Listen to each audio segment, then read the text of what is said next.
Sistemas conmutadores de hidrógeno. Al considerar el funcionamiento de la cadena respiratoria, se indicó que los hidrógenos de sustratos oxidados en reacciones catalizadas por enzimas dependientes de NAD son transferidos al primer complejo del sistema de transporte electrónico NADH-ubiquinona reductasa y a partir de allí continúan camino que los llevará a través de una serie de etapas a unirse con el oxígeno para formar agua. El NAD, que participa en dichas reacciones, debe encontrarse en la matriz mitocondrial a fin de ceder los hidrógenos a la cadena respiratoria, localizada en la membrana interna de la organela. Existen también reacciones catalizadas por óxido reductasas dependientes de NAD, que tienen lugar en el citosol. El NAD formado en estas reacciones no puede transferir directamente sus equivalentes de reducción a la cadena respiratoria, pues la membrana interna de la mitocondria no es permeable a los nucleótidos de nicotinamida. La cantidad de NAD en el citosol es limitada y si no existen mecanismos en el citosol, si no existen mecanismos para reoxidar el NAD resultante de las reacciones en las cuales participa esa coenzima, la capacidad para oxidar ciertos sustratos se verá muy reducida. Por ejemplo, durante la glucólisis, en la etapa de oxidación del gliceraldehído 3-fosfato por gliceraldehído 3-fosfato deshidrogenasa, se produce NADH más H+. En anaerobiosis, la reoxidación del NADH tiene lugar en la reacción de conversión de piruvato en lactato catalizada por la lactato deshidrogenasa. En aerobiosis, en cambio, el piruvato penetra en la mitocondria para continuar su camino oxidativo y el NAD queda en el citosol. En estas condiciones, la degradación de la glucosa estaría limitada a disponibilidad del NAD oxidado.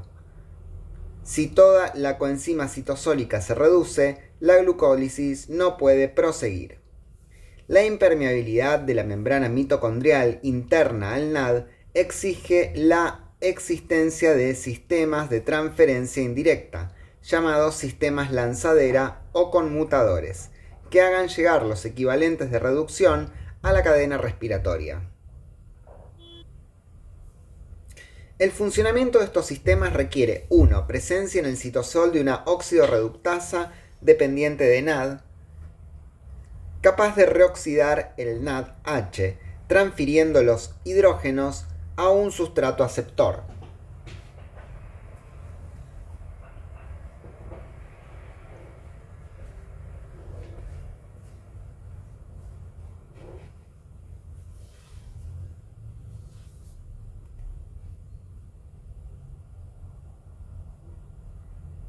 El sustrato aceptor debe contar con un sistema de transporte que le permita atravesar la membrana interna de la mitocondria.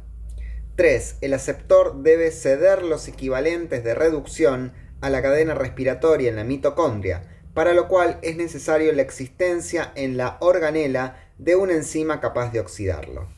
El conmutador glicerofosfato, el primero de estos sistemas descritos en la literatura, fue el de glicerofosfato presente en el músculo esquelético y cerebro, que funciona según se esquematiza en la figura 9.19.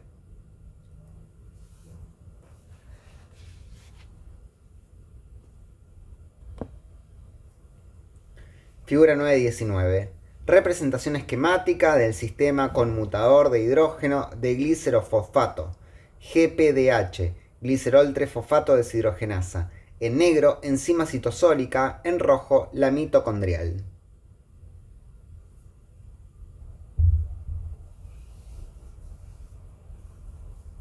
A. El sustrato aceptor de los hidrógenos es la dihidroxiacetona fosfato, en reacción catalizada por el glicerofosfato deshidrogenasa, enzima citosólica ligada al NAD. Los hidrógenos del NAD son transferidos a dihidroxiacetona fosfato para formar el glicerol 3-fosfato. B. En la cara externa de la membrana interna de las mitocondrias existe una glicerofosfato deshidrogenasa ligada al FAD. Gracias a esta localización, el glicerol trifosfato formado en el citosol no necesita penetrar en la matriz para ser oxidado a dihidroxiacetona fosfato y transferir sus hidrógenos a FAD. C. El FAD-H2 cede los equivalentes de reducción a la ubiquinona. En este sistema, los equivalentes de reducción ingresan en la cadena respiratoria a nivel de la coenzima Q, razón por la cual el rendimiento en términos de ATP será 2 moléculas por cada par de electrones. El conmutador aspartato-malato. Otro sistema conmutador de hidrógeno muy activo en el hígado, riñón y corazón, es el llamado lanzadera aspartato-malato. Están involucradas en la misma las isoenzimas citosólicas y mitocondrial de la aspartato aminotransferasa y la malato deshidrogenasa y opera según la siguiente serie de etapas de la figura 920.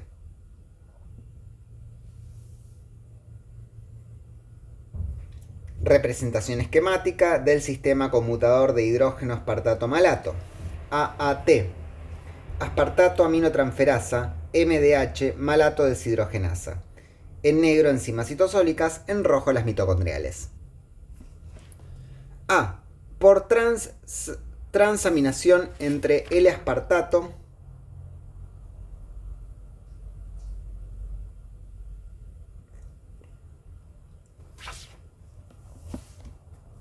y alfa-cetoglutarato, catalizada por el aspartato aminotransferasa citosólica, se forman L-glutamato y oxaloacetato.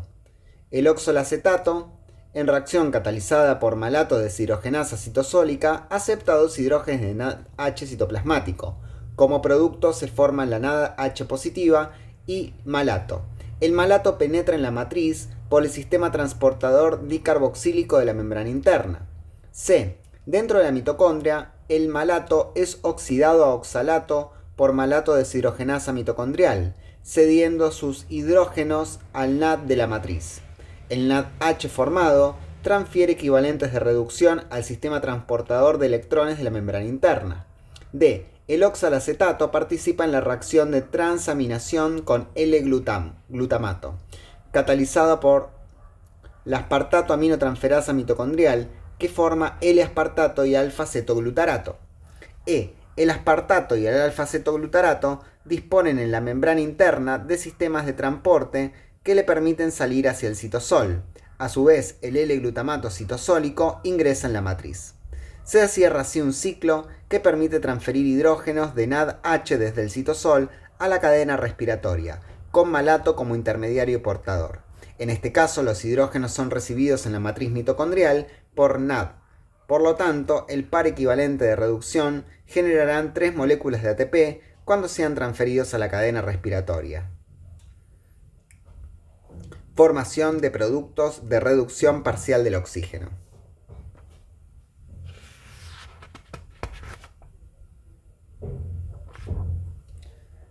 La etapa final de la cadena respiratoria es la reducción de una molécula de oxígeno por la cesión de 4 electrones. O sea, 2 para cada oxígeno. El problema de la convergencia simultánea de 4 electrones a este punto terminal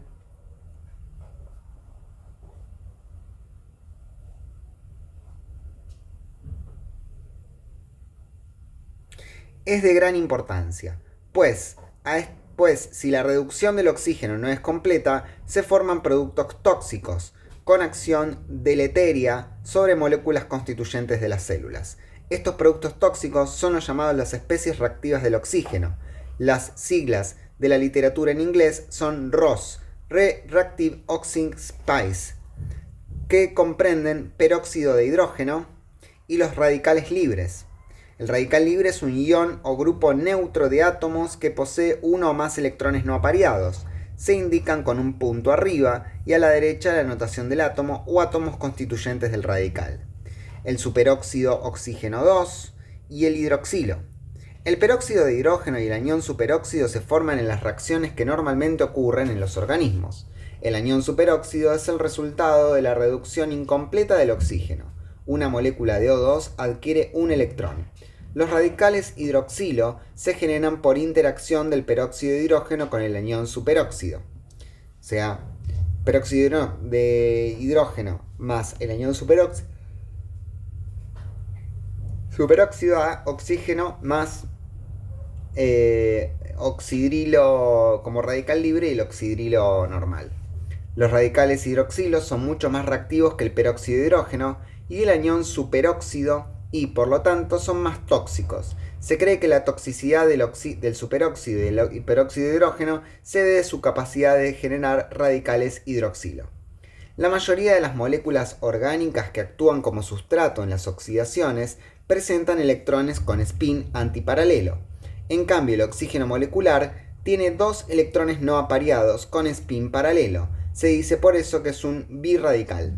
La estructura electrónica del oxígeno hace más lentas las combinaciones, ya que para aceptar un par electrónico de un sustrato, uno de los electrones deben participar en la reacción de invertir su spin, lo cual representa una barrera termodinámica. Por esta razón, la materia orgánica no entra en combustión espontánea en contacto con oxígeno.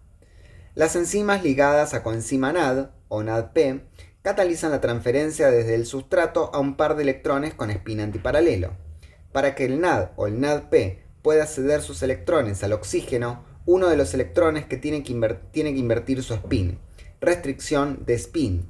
Por esta razón, algunas enzimas que catalizan la reducción del oxígeno, por ejemplo las oxidasas, utilizan FAD como intermediario que acepta el par electrónico NADH o NADPH y lo transfieren luego a un electrón por vez a un metal, de hierro o de cobre, y de este al oxígeno. En algunos casos, la cesión puede ser directa al oxígeno.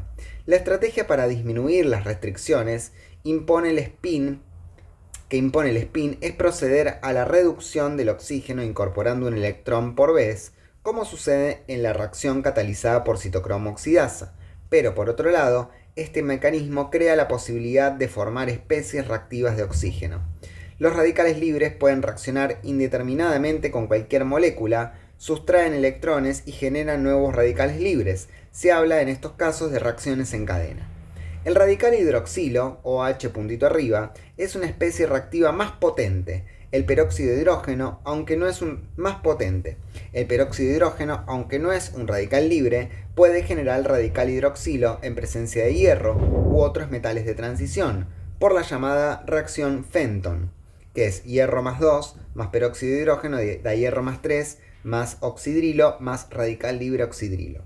El anión superóxido es reactivo, pero debido a su escasa solubilidad en lípidos no difunde fácilmente a través de la membrana y no puede actuar a distancia. Probablemente su acción tóxica principal es ejercida a través de radicales oxidrilo formados en la reacción de Haber-Weiss, que es anión superóxido más peróxido de hidrógeno más protón da oxígeno más agua más ion hidroxilo superóxido. Radical hidroxilo. Los efectos nocivos de las especies reactivas del oxígeno se ejercen sobre diferentes componentes de la célula como ADN, proteínas, lípidos y diversas enzimas. A. Producen ruptura del ADN y modificaciones químicas de sus bases nitrogenadas. Algunas de estas modificaciones son mutagénicas. La acumulación de mutaciones, más allá de la capacidad de reparación de las células, puede llevar a la transformación maligna. Cáncer. B. Oxidan grupos sulfidrilos de proteínas, o sea, se forman enlace azufre-azufre, con alteración de la estructura de la molécula. Otros restos aminoácidos, como arginina, metionina, histidina y prolina, son susceptibles a radicales OH. Las alteraciones producidas por el daño oxidativo incluyen desde cambio conformacional hasta ruptura de cadenas polipeptídicas. En el caso de las enzimas, puede afectarse la actividad. C. Atacan ácidos grasos insaturados de lípidos, componentes de membranas. Formación de peróxidos. Esta acción provoca, además de cambios conformacional, disminución de la hidrofobicidad de las cadenas hidrocarbonadas, con desestabilización de las membranas celulares. Por otra parte, los hidroperóxidos formados actúan como inhibidores de ciertas enzimas. La peroxidación de las cadenas de los ácidos grasos insaturados con 3 o más dobles ligaduras, iniciadas por radicales libres, forman un radical lipídico L. La reacción se propaga por la adición de oxígeno, que genera radicales lipoperoxi y peróxidos. Se produce la ruptura del ácido graso original, uno de los compuestos formados por el malonaldehído. La determinación de malonaldehído en la sangre y orina brinda un índice de daño causado por las especies reactivas del oxígeno. Pulmón y cerebro son particularmente sensibles a estos agentes oxidantes. Respirar concentraciones elevadas de oxígeno durante un tiempo prolongado favorece la formación de peróxido, oxígeno y oxidrilo, y puede causar alteraciones graves del sistema nervioso y pulmón. La acción bactericida de los fagocitos, leucocitos, neutrófilos, eosinófilos, monocitos y macrófagos, es en parte dependiente de la producción de un anión superóxido y peróxido de hidrógeno en las vacuolas fagocíticas. Distintos gérmenes y otros agentes extraños pueden desencadenar una respuesta inflamatoria en el organismo atacado, que moviliza fagocitos hacia el lugar de injuria. Durante esta respuesta se produce una brusca explosión respiratoria. Se activa NADPH, oxidasa, que genera aniones superóxidos y secundariamente otras especies de agua de peróxido de hidrógeno y radical oxidrilo. También se producen hipoclorito y óxido nítrico, que atacan las membranas y otros componentes de los agentes invasores. La exagerada producción de radicales libres en el lugar de inflamación puede afectar las células del propio individuo. En procesos inflamatorios, algunos de causa autoinmune, los radicales libres son causa de daño tisular. Las especies reactivas del oxígeno también han sido implicadas como factores importantes en el proceso de envejecimiento. La acumulación de daños causados por radicales libres en membranas, proteínas y ADN contribuyen al envejecimiento celular. Se han descrito daños oxidativos en un gran número de enfermedades, entre ellas arteriosclerosis, diabetes, enfisema, alcoholismo, fallas renales agudas, síndrome de Down, enfermedades de Parkinson, accidentes cerebrovasculares e infarto de miocardio. En estos dos últimos cuadros, en los cuales hay una isquemia, interrupción de la provisión de sangre en determinado territorio vascular, si prioritariamente se restablece el flujo sanguíneo, suele aparecer problemas causados por especies reactivas del oxígeno.